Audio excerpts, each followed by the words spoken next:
করবেন। জামাত ইসলামীর পক্ষ থেকে মত বিনিময় সভায় উপস্থিত ছিলেন আমিরে জামাত স্বয়ং নিজে, তার সঙ্গে ছিলেন বাংলাদেশ জামাত ইসলামীর নায়েবে আমির সাবেক এমপি ডাক্তার সৈয়দ আবদুল্লাহ মোহাম্মদ তাহের, আরও উপস্থিত ছিলেন সাবেক এমপি আনমর শামসুল ইসলাম, উপস্থিত ছিলেন সেক্রেটারি জেনারেল সাবেক এমপি অধ্যাপক মিয়া গোলাম পরওয়ার, সহকারী সেক্রেটারি জেনারেল মাওলানা আব্দুল হালিম, আমি প্রচার সম্পাদক হিসেবে ছিলাম, আর ছিলেন নির্বাহী পরিষদ সদস্য জনাব মোহাম্মদ আব্দুর রব। 12 দলীয় জোটের 13 জন নেতা আমাদের সামনে উপস্থিত ছিলেন। আমিরে জামাত ওনার বক্তব্যের পর উনি তাদেরকে প্রেস ব্রিফিং শেষে উনি তাদের নাম ঘোষণা করবেন। এখন সম্মানিত আমিরে জামাত প্রেস ব্রিফিং পেশ করছেন। প্রেস ব্রিফিং আমরা দুজনেই করব, উনিও করবেন। আসসালামু আলাইকুম রহমতুল্লাহ। সাংবাদিক বন্ধুগণ, আপনারা জানেন দেশ এবং জাতি এখন একটি গুরুত্বপূর্ণ সময় পার করছে। দীর্ঘ 15.5 বছর জাতির ঘাড়ে চেপে বসা একটি স্বৈর শাসনের অবসান হয়েছে আল্লাহ তাআলার অশেষ মেহেরবানিতে গত 5ই আগস্ট। এই দিনকে বলা হচ্ছে বাংলাদেশের দ্বিতীয় স্বাধীনতার দিন। মহান আল্লাহ তাআলার দরবারে শুকরিয়া আদায় করি, যিনি আমাদেরকে 15.5 বৎসরের স্বৈর শাসন থেকে মুক্তি দান করেছেন।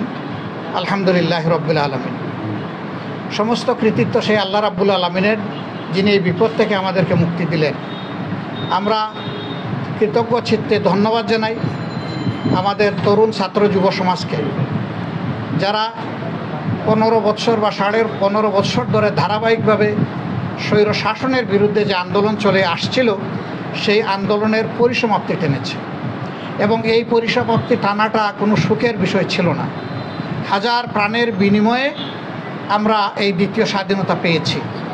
অনেক মা তার বুকের সন্তান হারিয়েছেন, বাবা তার সন্তান হারিয়েছেন, অনেক বোন তারা বিধবা হয়েছেন, অনেক ছোট ছোট বাচ্চারা তারা এতিম হয়েছে। এর পাশাপাশি হাজার হাজার এই স্বাধীনতা যুদ্ধ যারা করেছেন, যোদ্ধারা আহত হয়েছেন এবং অনেকে ইতিমধ্যে পঙ্গুত্ব বরণ করেছেন। আপনারা দেখেছেন শুধুমাত্র জাতীয় চক্ষু বিজ্ঞান ইনস্টিটিউটে 332 জন মানুষ অস্ত্রোপচারের চোখে অপারেশনের চিকিৎসা নিয়েছে, আর হাজার মানুষকে তারা আউটডোর সার্ভিস দিয়েছে। সারা দেশের চিত্র আরও ভয়াবহ। এরকম বিপুল ত্যাগ এবং কুরবানির মাধ্যমে যে পরিবর্তন এসেছে, আমরা আল্লাহ তাআলার দরবারে দোয়া করি এটা যেন স্থায়িত্ব লাভ করে। এবং যারাই এই পরিবর্তনে বিভিন্নভাবে অবদান রেখেছেন, আমরা তাদের প্রতি কৃতজ্ঞতা এবং ধন্যবাদ জ্ঞাপন করছি। আমরা আজকে এখানে 12 দলীয় জোটের সম্মানিত নেতৃবৃন্দের সাথে আমরা বসেছিলাম। আমরা দেশ এবং জাতির বর্তমান অবস্থাটা পর্যালোচনায় নিয়েছি। আগামী দিনে 12 দলীয় জোট কী করতে পারে, জামাত ইসলামী কী করতে পারে, অন্যান্য রাজনৈতিক দলগুলো কী ভূমিকা পালন করা উচিত, আমাদের সিভিল সোসাইটির কী ভূমিকা থাকা উচিত, এদেশে ওলামায়ে কেরাম যারা আছেন তাদের ভূমিকা ছিল, আগামীতে কী ভূমিকা থাকা উচিত। কারণ আমরা সকলেই নির্যাতিত ছিলাম। এই মজলুমদের আগামী দিনে দেশ গড়ার জন্য কর্তব্যটা কী হবে, মূলত সেই বিষয়গুলো নিয়ে আমরা আলাপ আলোচনা করেছি। এবং আমরা আশাবাদ ব্যক্ত করছি যে আমাদের এই ধরনের আলাপ আলোচনা, উঠা এবং বসা একসাথে চলবে। জনগণের ঐক্য দিনের পর দিন সুদৃঢ় হবে এবং রাস্তায় ছাত্র জনতা আমরা একাকার হয়ে যে কোনো ষড়যন্ত্র এবং চক্রান্তকে আল্লাহর উপর ভরসা করে ইনশাআল্লাহ আমরা মোকাবেলা করব। আমরা কোনো চক্রান্ত এবং ষড়যন্ত্রকে আমরা আনচ্যালেঞ্জ ছেড়ে দেব না এবং এই ক্ষেত্রে মজলুমদেরকে আল্লাহ সাহায্য করবেন, এই ব্যাপারে আমরা গভীর আশাবাদী। আপনাদের সকলকে ধন্যবাদ। এখন মুস্তফা জামাল হায়দার সাহেব, জোট প্রধান, 12 দলীয় জোটের প্রধান, তিনি কিছু কথা বলবেন। বিসমিল্লাহির রহমানির রহিম। আমার অত্যন্ত শ্রদ্ধেয় সম্মানিত জাতীয় নেতৃবৃন্দ এবং মিডিয়ার কর্মী ভাইয়েরা, আসসালামু আলাইকুম।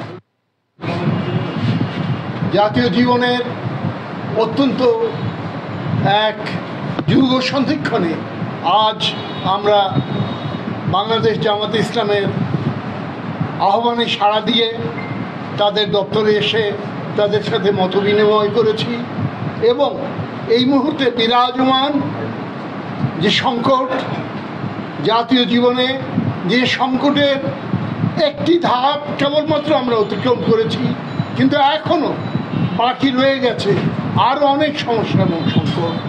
সেই সংকট মোকাবিলা করার জন্য আগামী দিনে একসাথে পথ চলার জন্য আমরা কীভাবে অগ্রসর হতে পারি সেই বিষয়ে আমরা দীর্ঘক্ষণ ব্যাপী আলাপ আলোচনা করেছি।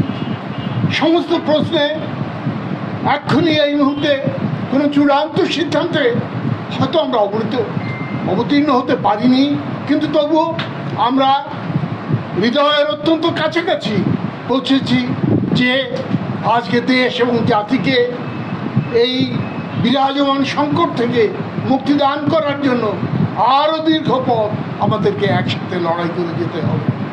বন্ধুগণ, আপনারা জানেন যে দীর্ঘ 1.5 দশকের একটি স্বৈরশাসকের পতন হয়েছে বৈষম্য বিরোধী ছাত্র আন্দোলন এবং দেশের ব্যাপক জনগণের আন্দোলনের মধ্য দিয়ে, কিন্তু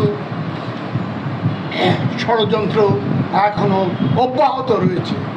আপনারা নিশ্চয়ই আরও লক্ষ্য করেছেন যে পার্শ্ববর্তী বিভিন্ন এলাকা থেকে, বিভিন্ন মহল থেকে উস্কানি দেওয়া হচ্ছে এই আন্দোলনের বিজয়কে নস্যাৎ করে দেওয়ার জন্য, জনগণের গণতান্ত্রিক সংগ্রামকে সাম্প্রদায়িকতার বিষবাষ্পে দিকে ঠেলে দেওয়ার জন্য মিথ্যা প্রচার, মিথ্যা কথা সমানে বলে দেওয়া হচ্ছে। তার বিরুদ্ধে দেশবাসীকে, জনগণকে সচেতন হওয়া এবং ঐক্যবদ্ধ হওয়ার জন্য আমরা আহ্বান জানিয়েছি। এই যৌথ বৈঠক থেকে আমরা আগামীতে আরও বৃহত্তর কর্মসূচি নিয়ে একটি সত্যিকারের গণতান্ত্রিক সমাজ ব্যবস্থা, সরকার গঠন করার লক্ষ্যে আমরা কাজ করে যাব।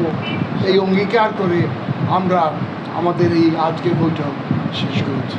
আপনাদের আমার একটা প্রশ্ন ছিল, সেটি হলো যেটি বললেন যে পার্শ্ববর্তী এলাকা থেকে ষড়যন্ত্র করা এবং প্রচার করা হয়েছে, এটি বলতে কি পার্শ্ববর্তী দেশকে বোঝানো হলো কিনা? এক্স্যাক্টলি তাই। হ্যাঁ, তাই একটু ক্লিয়ার করে বলুন বিস্তারিত। আমরা দেখেছি আমাদের পার্শ্ববর্তী দেশ ভারতের একটি মহল থেকে প্রচার করা হচ্ছে যে সাম্প্রদায়িক দাঙ্গা, সাম্প্রদায়িক হয়রানি এখানে চলছে। আমরা তার তীব্র নিন্দা জ্ঞাপন করি। ধন্যবাদ। সবাইকে ধন্যবাদ। আমাদের প্রেস ব্রিফিং এখানেই শেষ।